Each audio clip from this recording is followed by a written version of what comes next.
Hi everybody! Happy Monday!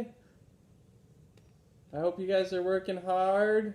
We're working hard to bring you guys Chapter 3, Alligators at Last. Hopefully we get to see some alligators. We know we have a mystery on our hands after the Alden children tried to call Andrew Belden's apartment and they got a woman on the phone and she hung up on them. So that's where we're at. Got a mystery to solve. Chapter 3, Alligators at Last. She hung up? Jessie echoed. Violet was looking at the local street map Jessie had brought in with their new books. Andrew lives at 402 Ancona Lane, apartment 3. According to this map, Ancona Lane is only 2 streets over from this one, she said. We can walk there, Benny said, and see if Andrew is home.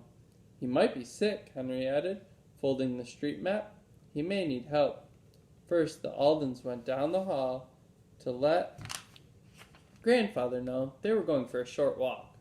He was busy on the phone and motioned that it was okay for them to leave. Even though it was hot, the kids ran the 2 blocks to Ancona Lane. This street also had small hotels and houses with rooms for rent. A vacancy sign was stacked in the front yard of number 402. An elderly gentleman sat on the porch reading a book. He smiled as the kids climbed the steps. Henry noticed the front door was closed. We're here to see a friend, he said to the old man. Do we need to ask permission from the owner of the house first? I have a key, the old man said, rising. I'll let you in. If you know the apartment number, just go down the hall. Thanks, Jessie told him. She pushed the door open and was greeted by a blast of cool air and a sour face. The cool air was welcoming, but the sour face was not. Who are you? Demanded a woman with red hair. And here we get to see this interaction between Violet and the woman.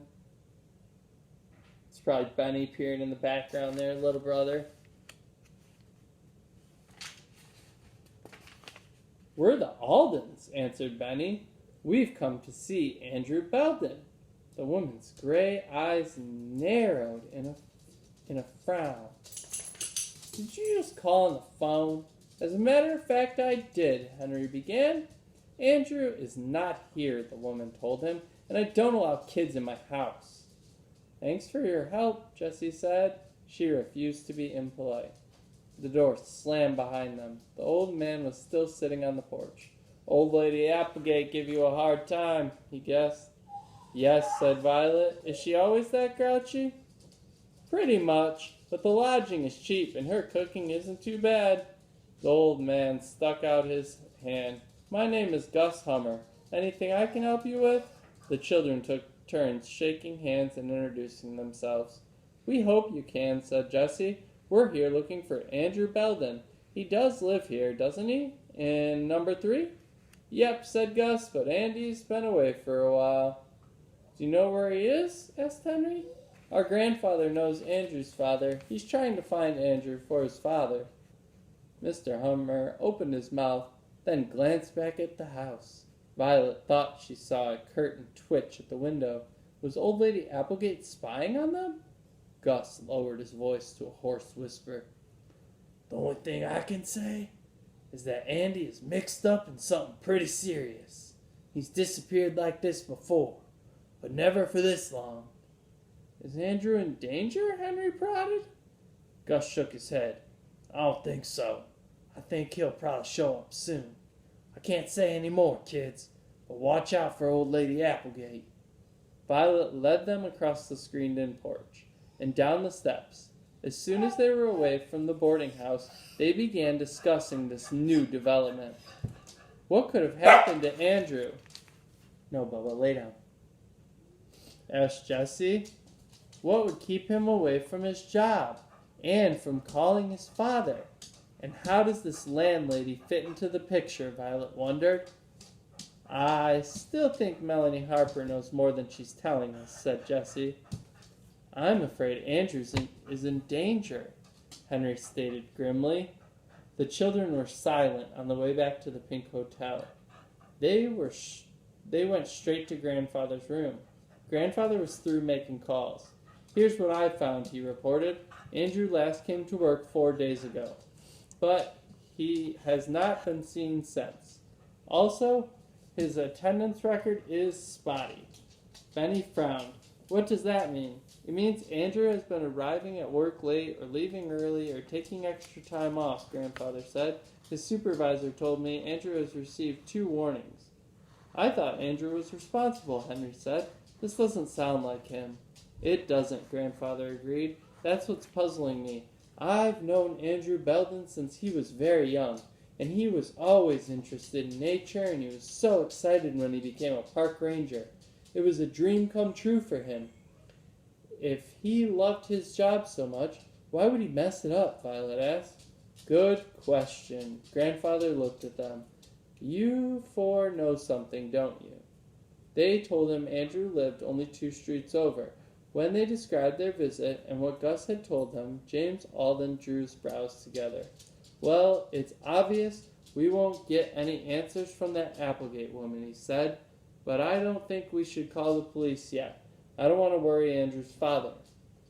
I think our best bet is to go back to Shark Valley, Jesse suggested. I still think Melanie is holding back about Andrew. We'll go first thing in the morning, said Grandfather. It'll be cooler. We'll rent the bikes and ride along the trail. Oh boy, cried Benny.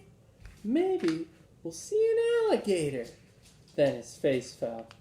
But what will we do till tomorrow? Grandfather pulled out a colorful brochure he picked up at the airport. How about a trip to Parrot Jungle? Yippee! Benny tossed the brochure into the air. I wish I could live in a jungle when I grow up. Everyone had a great time at Parrot Jungle. The park was enormous with gardens and waterfalls. The birds flew free inside a high-frame net. It really is a jungle, Violet said. There are more than 1,200 varieties of plants here. That's more than I can count, said Benny. He pulled Grandfather toward the stage where a show was about to begin. They all laughed at the antics of the colorful parrots, macaws, and cockatoos. The birds cleverly pulled tiny carts or skated on miniature roller skates. They also saw a flock of flamingos, the tallest of the all wading birds. Most of the birds stood on one leg. It says here zookeepers put beets in their food to make them so pink, read Jessie from her guide. Yuck! Benny wrinkled his nose. He'd sure hate to eat beets every day. He tried standing on one leg, but fell over, making the others laugh. It's hard to keep your balance, said Grandfather, but I bet you can do something that bird can't. What? Said Benny. Eat ice cream. Oh, after hot fudge sundaes, they discovered the alligator pond. Alligators, large and small, lay half submerged in the water. Most looked like the greenish log the children had seen from the observation tower. Your wish finally came true, Henry said to Benny. Can you count all those alligators? Benny was disappointed. He wanted to see alligators running around. These alligators were all half asleep. Jessie understood how he felt. They're not very exciting, are they? It's okay, Benny said. I have a new wish now. Violet nodded. Zoos are neat, but I'd rather see animals living free too. As they walked back to the car, Grandfather said, it's not always possible for animals to live free. More and more homes and offices are being built on the land that animals once lived on. That's why the Florida panther is such a rare animal. Benny thought about the wild Florida calf as they drove back to the hotel. Wouldn't it be something to see one of those? That was his new wish. The next morning, the Aldens left early. They ate breakfast at the Pancake Restaurant and headed for Shark Valley. At the park, they rented bicycles and set off down the loop road.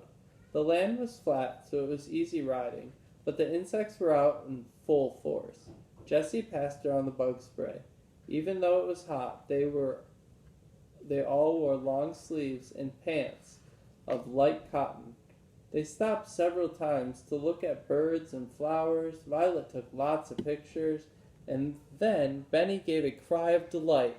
Alligators, he exclaimed, thrilled. A whole bunch of them, out of the water, like people at the beach. A number of alligators were sunning themselves. Although the alligators were far away and not moving, Jessie shuddered. "Don't worry," Henry reassured her. "They won't hurt us as long as we stay away from them.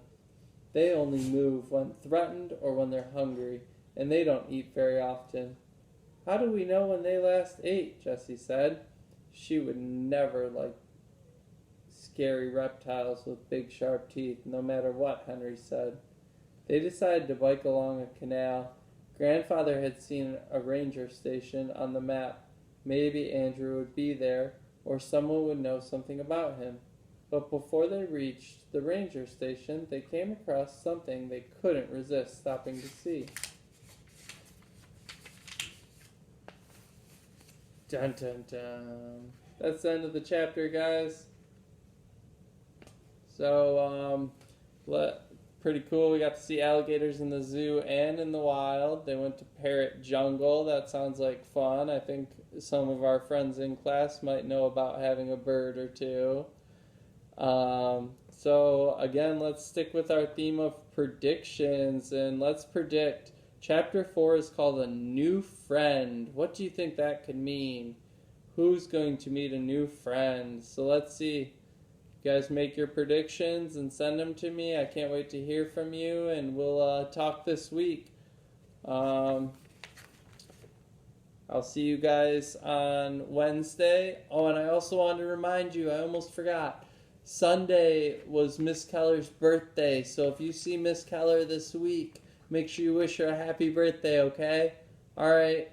It's good to see you guys. I can't wait to see you guys on our Zooms this week. Tuesday, Wednesday, Friday. I'll talk to you guys. Bye.